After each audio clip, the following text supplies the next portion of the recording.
Congratulations, you are among the thousands and thousands and thousands of people who just earned their certificate. So how do you differentiate yourself from the rest? You have a lot to learn, and today I'm going to be presenting to you the full guide on how to land your first job as a personal trainer and keep the job. Alright, so where do I start? When you get your certificate, a lot of personal trainers make this huge mistake. Do not make this unintelligent mistake as a new personal trainer. Do not believe in your mind, yay, I have my certificate, I know everything. Don't. You don't know what it takes to be a personal trainer at a place, at a gym. You know how to train, yes, you know about reps and sets, yes, you know about intensity, you know about volume, train, but you don't know sales. You don't know client retention. You don't know that your manager is your master and they're in control of you and your job. You don't know that you need to be asking them all the questions you possibly can. You don't know that you need to have a personality. You don't know that you need to be friends with your clients. You don't know that. So in this video, I'm going to be going through all of the things that you need to learn to become a personal trainer and become a professional. Yes, you have your certificate. Congratulations, everybody does. You need to learn the things that I failed at so that way you can succeed. Let's say, hypothetically speaking, you get an interview for a personal training job 20 to 15 minutes early. This shows that you're punctual. This communicates to your manager, hey, I can be on time, which is so important. Listen to me, this is so important. Being late for a client or being late for a group fitness, these people are paying hard-earned money for you to be on time every single time. These people are paying hard-earned money. They have jobs, they might be running businesses, they have places to be. They need an hour, 45 minutes, and that's it. They don't have time for you to be late. So you must be on time. If a manager can see that you show up to the interview on time, you got a foot in the door already. Even if you have no experience, punctuality is so important. It's one of the most important things. Alright, so once you get your interview and you meet up with your new fitness manager, or soon-to-be fitness manager, one advice, always be curious. Stay very curious. You do not look incompetent by asking questions. Managers are going to be so grateful that someone comes in as a personal trainer and asks questions. They're going to be so grateful because you know what? They are so sick of personal trainers coming in with the mindset of, I've got my personal training certificate, I know everything now. Don't fall for this poor mind. This is a poor mindset. This is a very unintelligent way to go about getting your first job as a personal trainer. Don't pretend like you know everything. You have to understand that these managers, every single personal trainer, when they went to their very first interview for a personal training job, they knew they knew nothing. They know they had no experience. You have to be honest, and they will train you. If they can see that you're punctual, you're on time, and that you're serious about wanting to be the best, or at least if they can see that you're passionate about fitness, if they can see that you're professional, they can see that you're well-dressed, you're articulate, you want to learn, especially if you want to learn. Okay, if I was a fitness manager, the perfect personal trainer employee that I would want to hire is someone that I can mold into being who I want them to be for my gym. They don't want someone that is arrogant, someone that thinks they know it all already. So this is why I say just be curious. Every manager knows that you have the knowledge. What they're more concerned about is, does this person think they know it all and they don't have to listen to what I have to share? This is a very important lesson. This is the reason I got fired from one of my jobs. I thought I knew it all. Don't make the unintelligent mistake that I did. Be curious. Ask questions. What else? So, let's say, hypothetically speaking, you got an interview for your first job. On time, being punctual, professional, speaking articulately, being kind, being friendly, being open to conversation, not being too withholding about yourself. Share about yourself. This is important with even client retention. Talk about yourself, but don't reveal too much. Talk about your hobbies. Have a personality, be authentic. When it comes to jobs like this, you kind of have to have a personality, because that's what retains clients, which I'll get into a little bit later on in the video, which is very important. The whole reason that people pay for a personal trainer is to have that human connection. The reason why these AI fitness businesses are failing is because people pay for that human connection. You know, when the vid hit society, people were like trying to scramble around trying to find like the next robot business. But the truth is, people aren't going to thrive. People need the human connection. This is why a lot of people who work remote jobs, they speak about wanting that human connection. Even if you are introverted or not, people thrive off of other people. We're human beings. We thrive off of connectedness. We need human touch. People thrive off of other people. So it's very important to be a human being. Okay. All right, so we went a little bit too into that. So now let's recap. So when you meet your manager, be authentic. Don't withhold too much information about yourself. Show that you're a human being. Don't act like you know too much, because you don't, and they know you don't. And they know that you're trying to pretend because you want to seem competent, which, fair, I get it. You want to be competent, but you want to be competent in training. Don't act like you've had all these jobs. Don't lie in your resume. You will get fired for that. I made that mistake as well. Don't lie. Be upfront. This is my first job. I know nothing. You know everything. Master, please give me all of your information. Never outshine your master, ever. Please ask questions. Now that I've drilled this in to the fullest extent, you know this now. Okay, your first interview, on time. Let's say 18 to 15 minutes early. 20 maximum, minimum 15, but aim for 18. Okay, how do you dress for your first interview? Okay, well, most recently I just landed a job. I'm not gonna mention any names of the place, but I showed up wearing a North Face collared sweater, and then I wore some slacks. I like to call them my high school principal slacks. I wore some dress shoes. That's a little too much. That's like a business casual, but the area that we live in, it's normal to dress this way. It's a more conservative area. It's more Christian. It's more like family-oriented type of. So I figured it would be appropriate.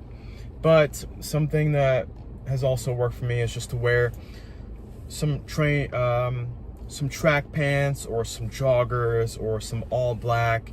Nothing like too loud or anything. Nothing with any graphic designs or anything. Something solid color, and you could wear a collared polo. You could wear with a collared polo with like Under Armour, Nike, Adidas, Puma, just fitness. I mean, you want to kind of blend in, but you want to kind of look like you're taking it seriously. You could wear like some golf pants and tuck the shirt in with a belt if it has belt loops. Some running shoes, trainers, things of that sort. So you show up like you really want the job, which you do, because you want to get as much experience as you possibly can in your fitness career. You got your certificate, good for you, excellent. Now let's try and get the job as quickly as possible so we can start failing as quickly as possible. Now, you're probably wondering why I would say fail. Why would I want to fail? You do want to fail as quickly as possible. Learn as quickly as possible. I've been a personal trainer going on 5 years now, and I will tell you right now that failing quickly will serve you very well. There's always going to be another personal trainer job, especially in today's time, like after the vid, after COVID. I don't know what the rules are about saying the word COVID in videos anymore. I don't know, but I mean, I don't give a shit, and neither should you. And if you do, then my suggestion to you and advice to you is just find better things to give a shit about, and fast, because chances are you're probably young watching this, and life is short, and you only have so much time to give a shit about things. So give a shit about important things, not stupid things. All right, so moving on. During your first interview, you need to ask good questions. They're gonna be fishing out to find out if you're moldable. You need to be moldable. Be moldable. You need to be someone that they can train you to be the best personal trainer, and that's what they want for you. They want you to represent their gym. The gym is a business. They need you to be what they want you to be, and you need to accept that. You need to learn that very quickly. All right, so a very good question that I recently just asked in my interview, and I just landed this job, and the fitness manager literally said, like, I love that question. Very good question. And it is a good question because it does two things. It shows that you're curious, and it also shows you what they value. And the question is this: can you tell me what the difference is between an average personal trainer and a top personal trainer? This does two things, like I said. It shows that you're curious, and it also shows what they value. So you're going to take their answer and write it down in your mind or on a notepad. Bring a notepad, by the way. Bring a notepad, especially to your second interview, and I'll explain what happens in the second interview or first interview. It just depends on the gym and what their hiring process is. Okay, so the answer that this fitness manager was this. He said, I love that question, and the difference is being a robot is average personal trainer when it comes to clientele or having a client. You don't want to be a robot with your clients. You want to show that you have personality. You want to have the ability to have client retention. You want to be able to retain your clients. It's already hard enough cold calling, getting the clients to come in, to be interested, to show the value, and then it's another thing to sell the client, and then it's even another thing to keep the client. You have to build relationships. You have to be personable. You have to have charisma. You have to be good with people, talking to people. You have to have personality. Nobody wants a robot as a personal trainer. Otherwise, they would hire some AI business as a subscription-based business and be paying them per month, which they'll eventually get bored of because they won't feel any fulfillment. They won't have that accountability. You have to also give your clients accountability. You have to track their progress. They have to feel like the time they're investing, the money they're investing into you as a personal trainer is worth it. Time and money is so valuable, and you should learn this very quickly. Not only are you a personal trainer, but you are now a business owner as a personal trainer. Time is money. I never understood this when I heard this when I was younger. Time is money with business. You have to treat your time as money because they are both equal.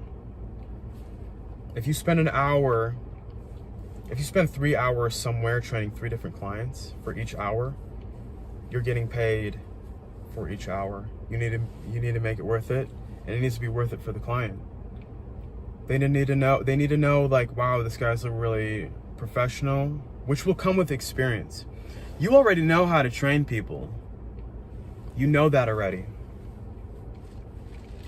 You know how to track their progress.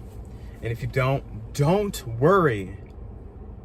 I went into my first personal training job not knowing how to track progress. But you will learn. You can write it. Okay, we'll get into it. Okay, let's just go ahead and get into it now. My advice to you with tracking your client's progress, download Google onto your phone. Google is now your best friend. Download Google Documents onto your phone. It's best on desktop because it's best on desktop if you don't have a lot of storage on your phone, like myself. Like I literally just had to, my phone's so sensitive. Like it got overheated, I'm in the car, it got overheated, so I had to turn the cold air on, even it's cold outside, but it's really hot in here. Anyways, I'm really sorry if I get onto like random tangents, but anyways, authenticity is important. Okay, where was I? Okay, Google Docs on your phone.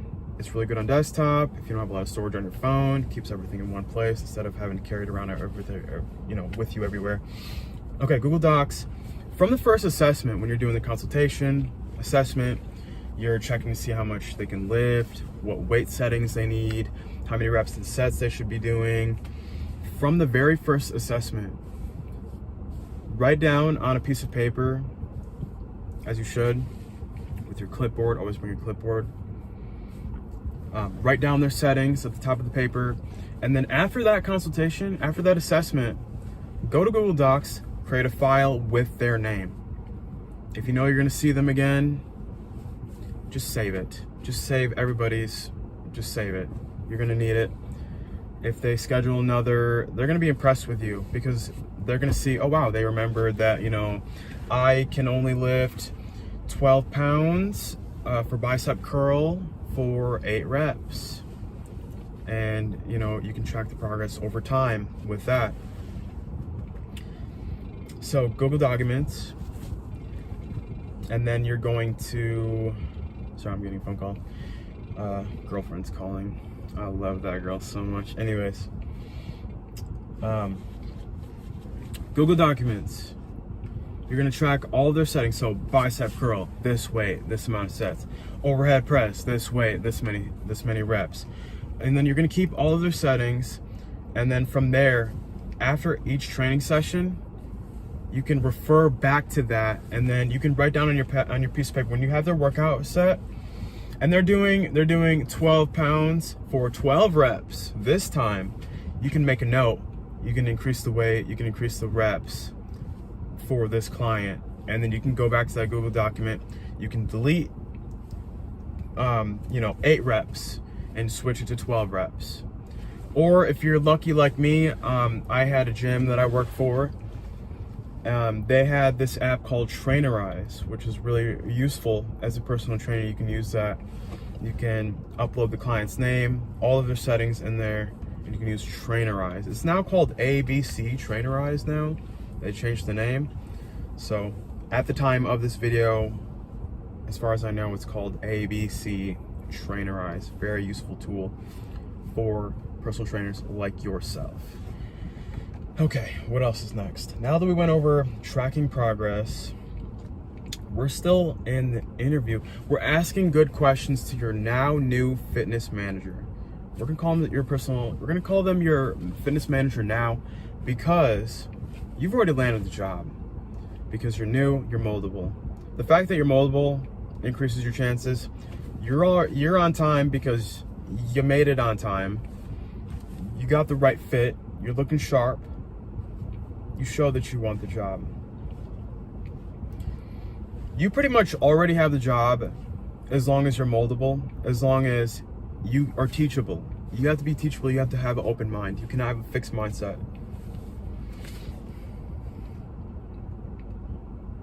What else? Also, if you have any troubles, you can use AI. You can use Bard AI, you can use ChatGPT, you can type in good questions to ask your new fitness manager in the interview, or you can watch videos on YouTube. I personally don't take my interview advice with a grain of salt, because I'm not a super narcissistic guy. I'm not really good at talking myself up and making myself sound so extravagant. I'm not a super narcissist. I'm not good at bragging about myself. Which, mind you, everyone is a narcissist to a certain degree, but I'm too honest. I talk about my failures, and I talk about I'm so honest about my achievements, and I'm so honest about my failures. But people that want to hire you, they want to see your highlight reel. Let's be honest. And I'm not very good at that. So don't, take my advice with a grain of salt. I'm giving advice. If you're already good at interviews, perfect, great. You're way better than me. But if you're like me, you have a hard time bragging about yourself and seeming extravagant, use AI, use Google, watch videos. I can't give you any YouTube recommendations about interview videos. You can just type in interview tips to land a job for personal trainers. Someone's better at it than me. I'm not gonna lie to you. So there's that. Okay. So good questions. If you're new to personal training, you don't have a lot of experience, be honest. Don't lie in your resume ever. Don't be an unintelligent person like myself. Okay, so there's that. All right, next. Punctuality, professionalism, have common sense. If you're in an interview, be articulate. Don't say stupid things. Don't say that you were out all night partying, so you're tired because come on. That's young people stuff. You have to be professional. You have to be articulate. You have to speak well. You want to be impressive, but not too impressive. That's another thing. Don't come off too impressive. You have to understand that managers, at their very core, are very fragile. They have very fragile egos. Don't come off too impressive. Don't dress too impressive. If you're a girl and you have a fitness manager that's a girl, don't be wearing like your best Lululemon Athleta. Dress modest. Don't be more attractive than her. This is a fact. Just take that seriously. Take that. If you're a guy, don't wear your most revealing. Don't try to be more fit than your fitness manager. Dress just comfortable. Don't try and look better. Like if your fitness manager's bald, don't try and like make your hair. Don't try to look too good, okay? Just don't. Trust me. Never outshine your master. Your fitness manager is now your master. And you need to be the fly in the wall. Your first job as a personal trainer, you need to be networking with everyone that you work with. You need to be asking questions. Who cares if you look stupid? You need to fail as quickly as possible. This was my biggest mistake. I was like that unintelligent personal trainer that got his certificate and was like too scared to look incompetent to the other personal trainers. Ask questions. Hey man, what do you think? We're doing a warm up with this client. She's got arthritis in her left knee. What do you think? What's a good like warm up to warm up her knee? Oh, monster walks with the red band. Oh, monster walks with the red bands, or some assisted squats with the TRX, doing squats, or doing step ups onto a box. Okay, thanks man, I appreciate that. I really appreciate that advice. Thank you. Like, it's not that bad. It's not that hard. And you know, it gives the opportunity to let the other trainer know, like, hey, like, I really value you as a person. I view you as a good personal trainer. And when you ask other people a question or ask for advice, it communicates, wow, this person really views me as someone that is knowledgeable. So it's helping you and it's helping them. And it forms a little bit of a bond too. It's like someone's taking, you know, and some people are just gonna suck and they're not gonna help you, but screw them. They have something going on, you know. They may see you as a threat, or maybe you're dressed better than them, maybe you look better than them and they don't want to help you or maybe it's nothing personal at all. Maybe it's just there's something about you that reminds them of someone from the past, which is very possible as well. Yeah, but as long as you ask nicely, more than likely, people will help you. Trainers will be nice and help you out. But you can't just seem like you're arrogant and like you know it all already or you don't need any help. Asking questions diffuses this. Asking questions to people diffuses lowers people's defenses of you. So don't be nervous, don't be scared, don't be shy. You want to ask questions. I know it may come off a little, you know, it might make you nervous, you know, that you might worry that they might think less of you, but honestly, it does the exact opposite. So trust me on this one.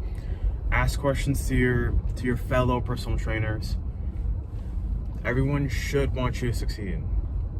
All right, so another thing to be aware of is that when you get your interview, more than likely on your first interview or on your second interview, it just depends on the gym, just depends on the hiring manager.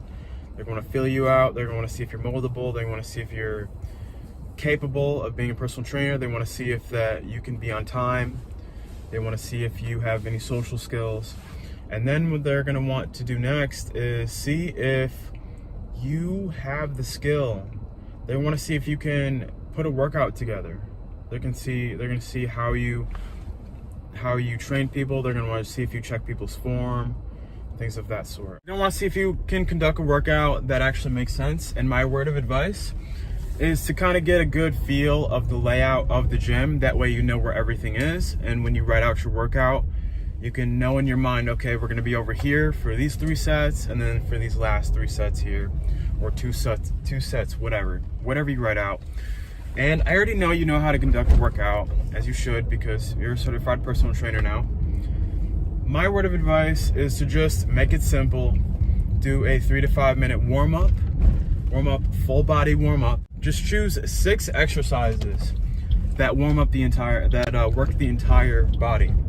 So 6 full body exercises. So what I like to do is I start with upper body. Work your traps, work your chest, work your biceps, work your core, legs, or however you want to do it. So I'll choose, like for upper body, we'll do bicep curls for reps and sets. Then we'll do overhead press. Then we'll do chest press. So we'll do those 3. And then we'll do lower body. We'll work the core, do a core workout, and then do some like weighted squats. Show that you know how to do weighted squats or do split squats or something. And I'm sure the fitness manager will like kind of test you a little bit to see, okay, well, pretend I'm a client with arthritis in my knee, or pretend I'm a client that is an ex-football player with an injured shoulder and something like that. You're gonna have to come up with your own things. If you have any questions in the comments below, feel free. I would love to answer your questions if you have any at all. But yeah, they're just gonna test your ability to see if you have potential at least. If you have potential, more than likely you do. You got your foot in the door. All right, so next, something very important. As I said before, you're basically a business owner. You have to learn sales. And my advice to you is find good, credible sources of sales information. LinkedIn Learning, I know it's a little expensive, but it is worth it. You do learn quite a bit, and you also get certificates that you can upload to like your LinkedIn, and also things that you can print out that you can also share with the establishment that you're working with, just to show that you have credibility in sales.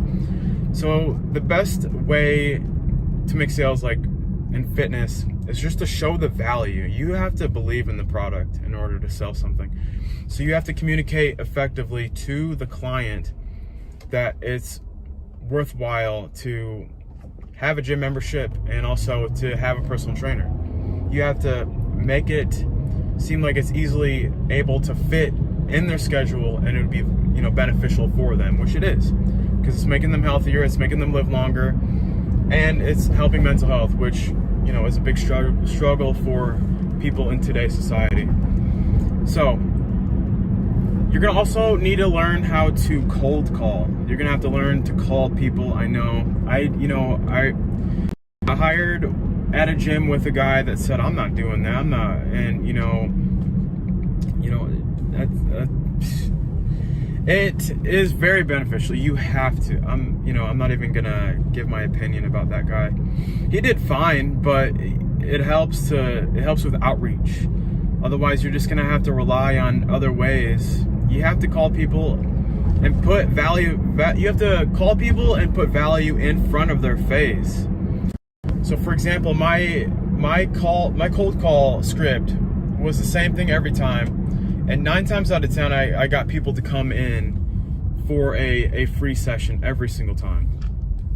All right, so I had the same effective script every single time. It was, hello, my name is Justin Bolliard with blank. Insert credible place that they just signed up for a new gym membership.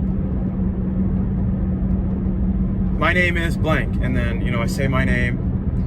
You just establish credibility. You're Justin, a personal trainer from X. Insert gym. Just going to let you know that you have a free session. Are you aware of what a session is?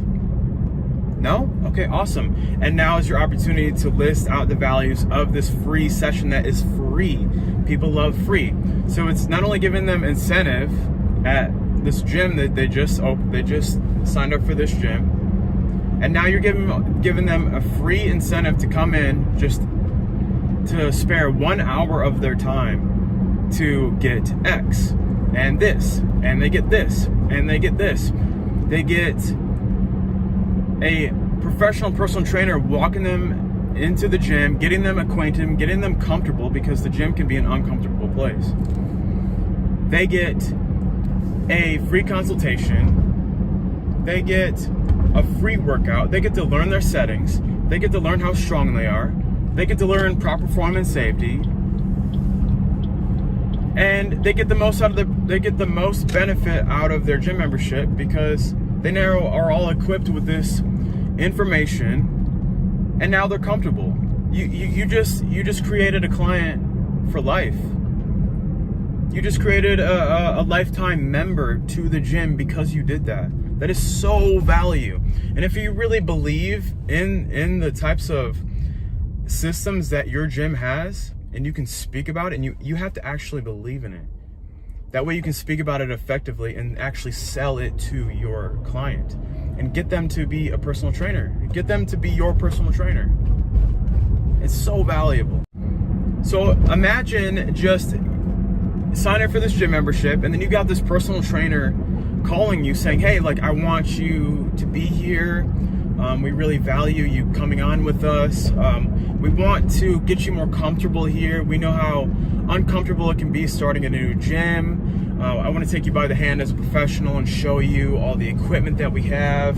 I know everything can feel kind of awkward. Everything's new.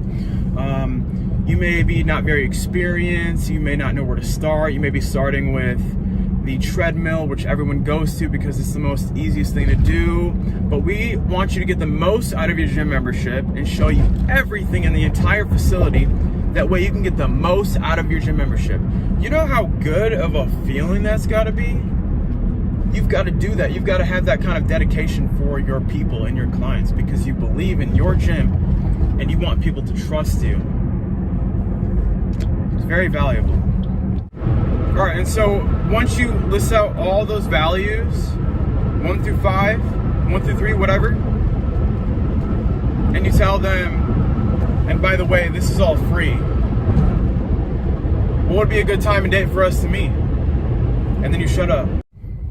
And I mean, of course, some people won't see the value in it. They just want to work out, or they might not need what you're offering, and that's fine.